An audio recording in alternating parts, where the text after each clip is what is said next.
Years ago, when major news websites published articles claiming that one can enjoy Paris for less than 60,000 pesos, I took it with a grain of salt. I didn't believe them at first. But when it was finally my turn to travel to Paris, I was surprised that I was able to do it myself. Twice. So yep, it is entirely possible to have your dream Paris trip even on a limited budget. Hey there, poor traveler! We are Vince and Josh. Each of my Paris trips is a realization of a lifelong dream. Growing up, I was a fan of French cinema. I adore French food, and I even learned the French language in college. Or at least I tried. It was as though life had been preparing me for this city, and prepared I was. In this video, we'll tell you just how we were able to pull it off. Before we begin, don't forget to subscribe to our channel and ring the bell to get notified when we upload new travel videos. How to get a visa for France. Paris is the political, economic, and cultural capital of France, and France is part of the Schengen Agreement, so a Schengen visa is required for most nationalities. If you're a Philippine passport holder, we have a separate video discussing the visa application process in detail. You may also head over to our website, www.thepoortraveler.net, for a detailed step-by-step visa application guide, or just follow the links in the description. Where to stay? Today, Paris is divided into 20 districts called arrondissements. Know that the very center of the city is called the first arrondissement, and the other districts surrounding it are numbered in a clockwise spiral. This means that the first arrondissement is surrounded by the 2nd to the 8th, which are surrounded by the 9th to the 20th. But don't get too overwhelmed. You don't need to memorize this, but this will help you choose where to stay or plan where to go. The truth is, Paris isn't that big of a city. The 1st to 9th arrondissement are where most tourist attractions are located. Upscale hotels can also be found here. The 10th to 20th arrondissement are where you'll find most major train terminals and cheaper accommodations. There are also some places of interest that are worth a visit here. As with many other cities around the world, the closer you are to the Paris city center, the more expensive accommodations get.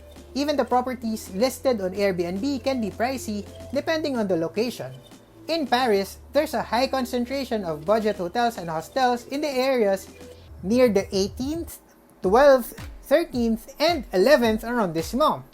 I have tried staying in Place d'Italie and Voltaire area, and I like the latter because it is much closer to the city center and has a great vibe. For most of our stay in Paris, we stayed at a pretty basic budget hotel in Voltaire, but it's in a good location.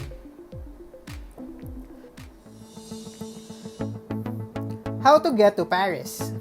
Know that Paris is served by 3 airports: Charles de Gaulle, Orly, and Beauvais. But you're most likely to be flying in via Charles de Gaulle or CDG. As always, use flight aggregator sites like Skyscanner to check for the lowest fare.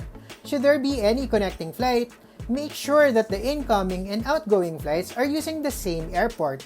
If you're coming from Manila, you can find year-round fares with only one stop for just a bit above 30,000.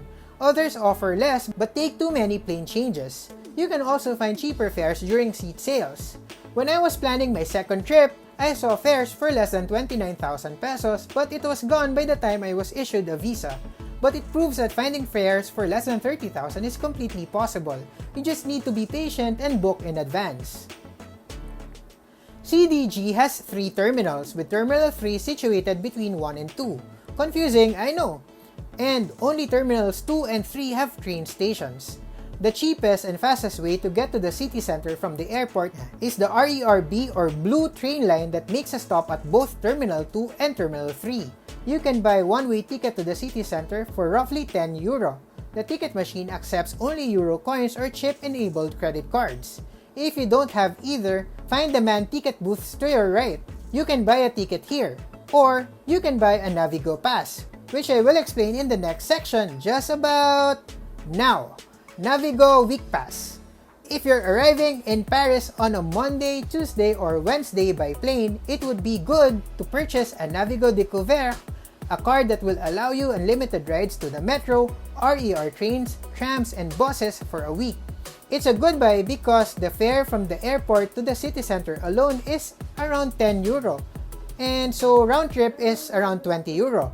But a Navigo Découverte costs only 22.8 euro plus another 5 euro for the actual card, so that's a total of 27.8 euro. And it already covers all 5 tourism zones in Paris. Another case that proves Navigo Découverte as a wise choice is when you're traveling to Versailles. The trip to Versailles alone costs over 7 euro, but Versailles is in Zone 4 and is covered by Navigo. You won't have to purchase another ticket to get there. Same applies to Disneyland Paris, which is in Zone 5. But there's a catch. Timing is everything when it comes to Navigo. Each card is valid only from Monday, 12 midnight, to Sunday, 23:59 or 11:59 p.m. It doesn't take into consideration what day you first use it. So, for example, you purchase it on a Wednesday, that gives you only 4 days to use the card. You will also have to reload it on Monday if you still want to continue using it. That's the reason why they stopped selling Navigo Découverte passes for the week on Thursday. If you buy on a Friday, that pass will be valid for the coming Monday and not the same week. To purchase a Navigo Découverte card, approach a ticket window at any metro or RER train station. Tell the staff that you're buying a Navigo Découverte for all 5 zones. They will ask you for a photo. If you don't have a photo, there are photo booths at almost every station in Paris. The staff will then assemble the card for you and explain how it works. Then you pay for it, so that's 5 euro per card and 22.8 euro for the load. And that's it! You can use it right away. Just hover the card above the scanner when entering any station. The best way to see Paris? On foot! Paris is a very walkable city because it isn't that big and there's a lot of interesting things to see. Roadside cafes, historic monuments, and its roundabouts place almost every corner, and the smell of freshly baked bread coming from the local boulangerie fill the air. Walking is really the way to go. Many tourist attractions can be visited in a day just by walking. For example, the Arc de Triomphe, Champs-Élysées, Place de la Concorde, Jardin des Tuileries, and the Louvre are situated next to each other. You can spend one full day checking all these out. Actually, you can spend one full day inside the Louvre alone and it still won't be enough. But you get the point. However, if you're too exhausted or too lazy to walk, the best alternative is the subway or the metro. One thing I totally love about Paris is its expansive 300-station train system that connects much of the city. It's cheap and efficient, and there's always a train every 5 minutes or so. For easier navigation, get the Paris Metro Map app. You'll see a lot of subway maps around, but nothing is more efficient than an app.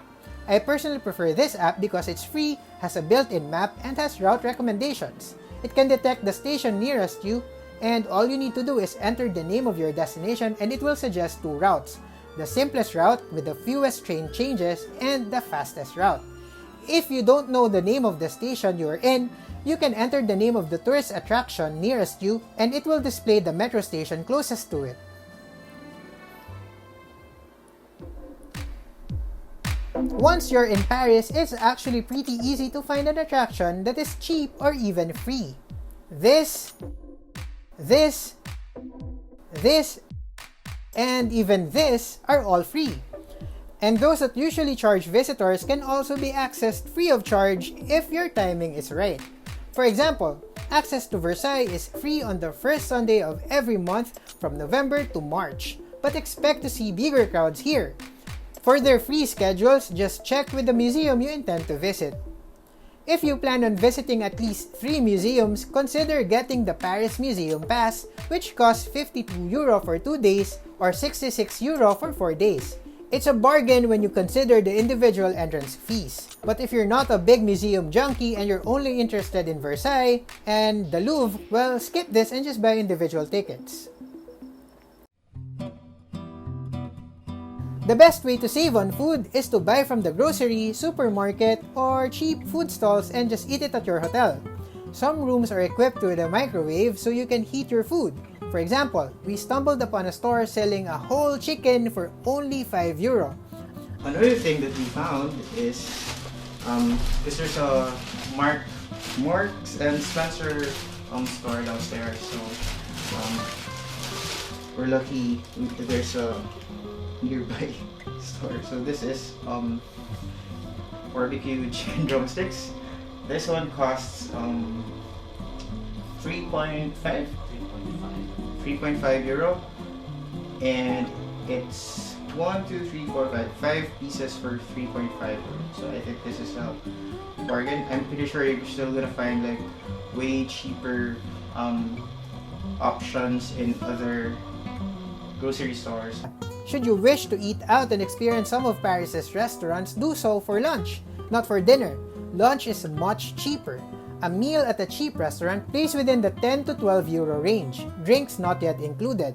At mid-scale restaurants, you'll find set meals for 16 to 30 euro.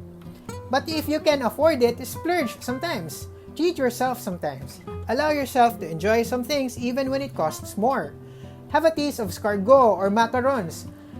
Order red wine. Not only will you have more unforgettable experiences, you're also helping the local economy in the process.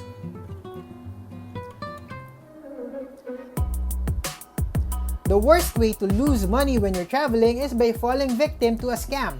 Like most major cities in Europe, Paris has more than its share of tourist scams, including the petition scam. You might encounter it as soon as you emerge from the airport. Their MO is this.